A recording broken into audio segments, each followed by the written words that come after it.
Programa Reavivados por Sua Palavra. É isso que nós queremos. Ter a nossa vida reavivada pela Palavra de Deus, que é uma força tremenda, é uma espada, que pode atravessar o nosso duro coração, pode fazer a nossa vida ter outro sabor, outro sentido. Um capítulo por dia, já imaginou?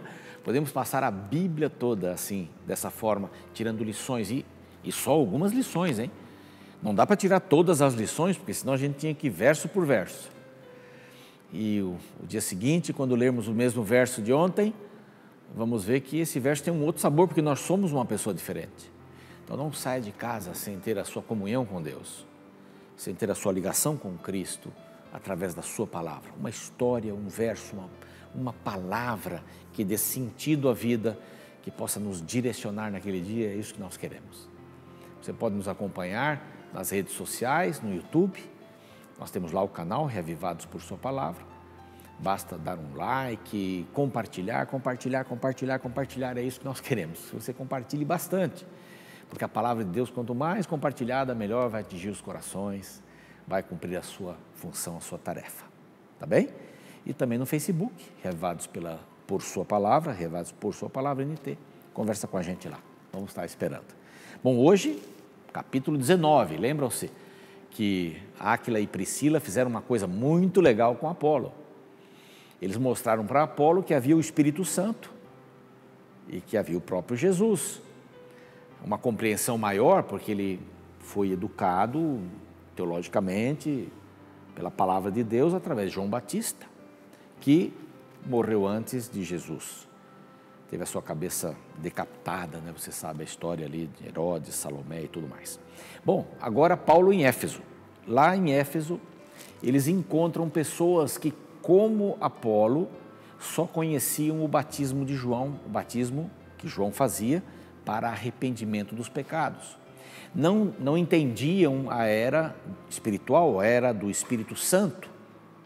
O livro de Atos começa com essa. Já em João a gente vê uma porção de ensaios, Jesus falando, ali nós vimos, né, em programas anteriores, você pode buscar lá, João falando do Espírito Santo, ou escrevendo sobre o Espírito Santo, as palavras de Cristo, eu vou, mas mando o Consolador e tal, mas especialmente depois da sua ida para os céus, da sua assunção,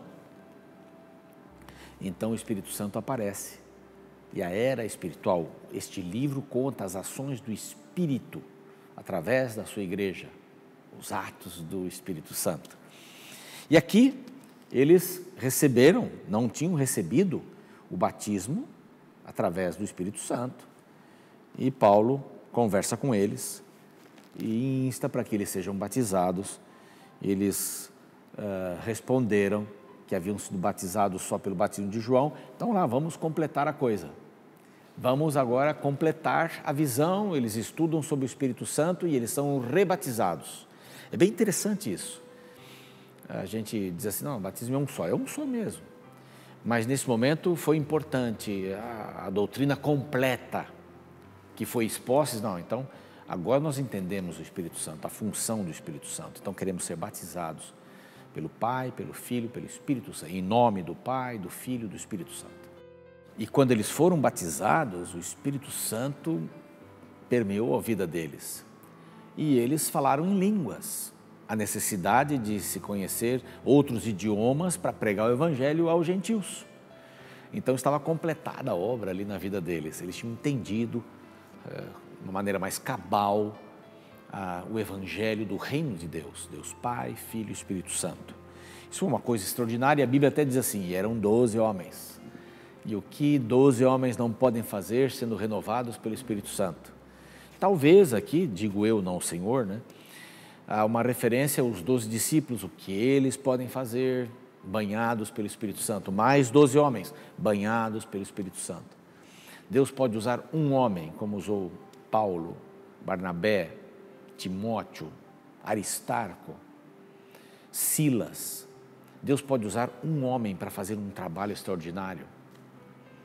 Deus usou tantas pessoas, pode usar você, uma mulher, um homem, um jovem, uma criança, para fazer o seu trabalho, desde que estejam com o seu coração nas mãos de Deus, sejam banhados pelo Espírito Santo e guiados pelo Espírito Santo. Bom, Paulo prega por ali durante 3 meses e percebe que na sinagoga a coisa não está boa. Há uma certa perseguição, ele vai para uma escola de um judeu tirano e fica ali um bom tempo. Durante 2 anos ele prega na Ásia. Então, a passagem deles agora foi para a Macedônia, e agora eles deveriam parar na Ásia para dar sequência à pregação do Evangelho também. Bom, há outras histórias aqui, há uma questão de exorcismo, né? Muita gente acha que recitando tais palavras, ela tira o demônio, ela faz isso e tal. Recitar palavras não adianta. E alguns, os filhos de Cefas aqui, que tentaram expulsar os demônios usando, olha, eu expulso você em nome de Cristo que o Paulo prega. Está tudo errado aí. Como é que eu vou pregar o demônio? Vou expulsar o demônio sobre aquilo que o outro prega. A experiência tem que ser minha.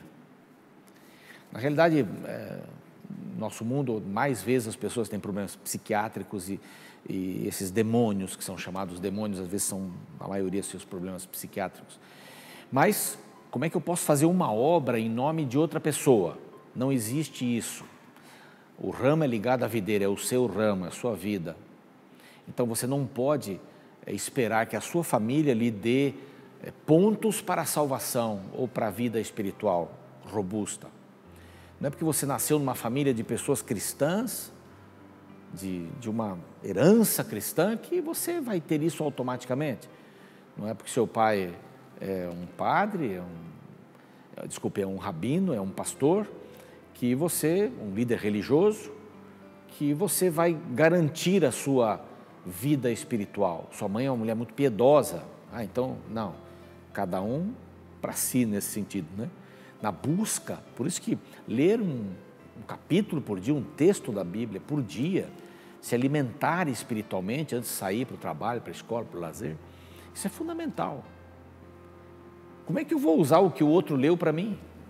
Como é que eu vou usar o que o outro pregou para mim? Não adianta, é a minha experiência. Se você vai a uma igreja, não adianta ver a experiência de quem está pregando e dizer, é isso. Não, você tem que ter a sua experiência. Saulo teve a sua experiência. Ele caiu lá na estrada de Damasco, ficou cego, a experiência dele. Talvez a minha experiência não seja tão espetacular quanto a dele, mas ela é minha. Ela vai fazer a diferença na minha vida. Então isso daqui é fundamental. E ali em Éfeso acontece outra coisa. Quase não vai dar tempo aqui para a gente falar tudo, mas eu queria citar isso aqui. A experiência que acontece em Éfeso.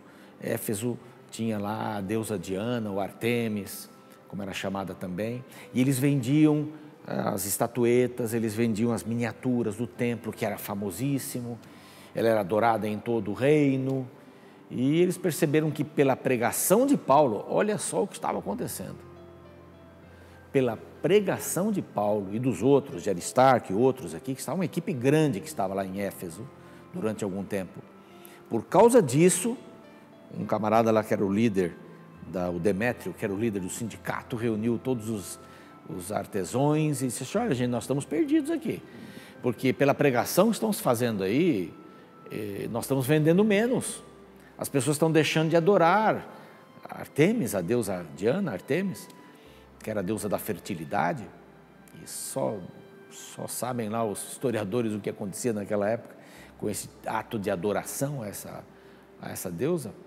Então nós estamos ficando pobres e daqui a pouco essa deusa não vai ser mais lembrada.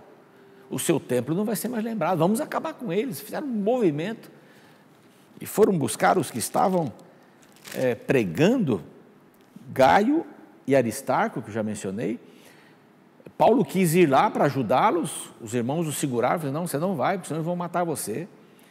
E quando chegaram ali, pediram a intermediação dos dirigentes, das pessoas que cuidavam desse aspecto jurídico, e graças a Deus, essas pessoas não deram sequência, porque eles iam matar, era uma assembleia para matar aquelas pessoas, e eles foram concitados a deixar tudo, eles não estão falando mal delas, mal da nossa deusa, eles estão pregando outra coisa, que não é o que nós queremos.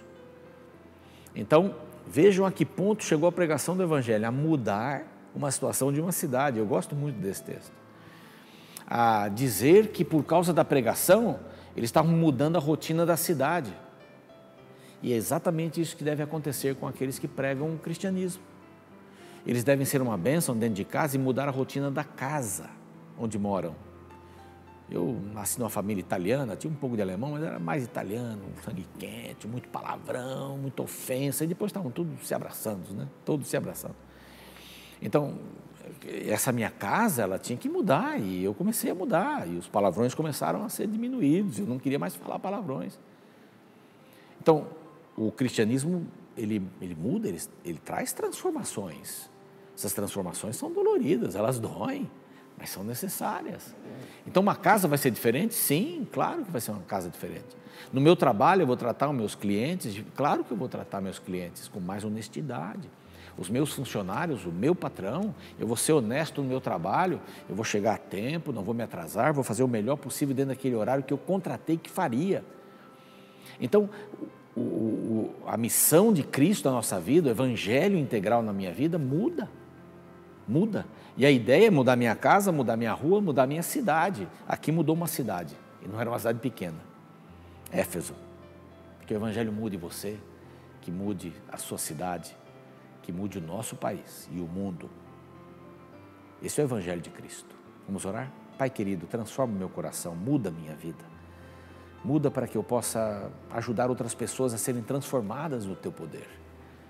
Ajuda-nos a transformarmos o mundo, uma vida de cada vez, com o poder do Espírito Santo. Em nome de Jesus. Amém. Obrigado pela audiência de hoje. Eu espero você amanhã, hein? Reavivados por sua palavra. Um grande abraço e até lá.